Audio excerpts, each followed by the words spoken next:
District waste تھانہ Surjani police کے ہاتھوں پولیس مقابلے کے دوران ہلاک ہونے والے دونوں ملزمان سنگین نوعیت کے متعدد مقدمات اور وارداتوں میں ملوث نکلے۔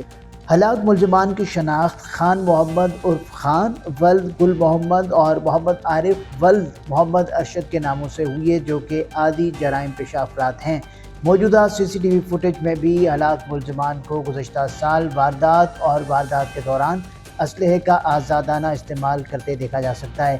ہلاک ملزمان عادی جرائم پیشہ افراد ہیں اور اس سے پہلے بھی سنگین نوعیت کے مقدمات میں گرفتار ہو کر جیل جا چکے ہیں۔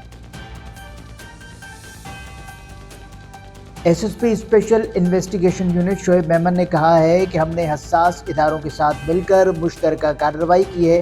بھارتی دہشت گرد ایجنسی را کے 4 ملزمان گرفتار کیے ہیں۔ ملزمان حساس تنصیبات کی تصویریں را کو فراہم کرتے تھے۔ ملزمان را کے کرنل رنجیت سے رابطے میں تھے۔ ملزمان کا تمام موبائل ڈیٹا ہم نے حاصل کر لیا ہے۔ ملزمان کے قبضے سے ہینڈ گرینیڈ، اسلحہ اور گاڑی برآمد کی گئی ہے۔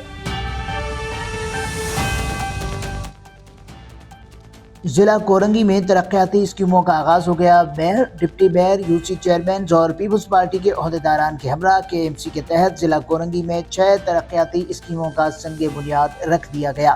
ان منصوبوں پر 320 ملین روپے لاگت آئے گی، جن میں سیوریج لائنز کی بہتری، اسفالٹ روڈ، کارپیٹنگ اور اندرونی گلیوں کی پیور بلاکنگ شامل ہے۔ کراچی کے علاقے کورنگی میں ویٹا چورنگی کے گرد ٹینکر کی شہری کو کچلنے کی سی سی ٹی وی فوٹیج سامنے آ گئی۔ ویڈیو میں شہری کو کچلنے کے بعد ٹینکر ڈرائیور کو فرار ہوتے ہوئے دیکھا جا سکتا ہے۔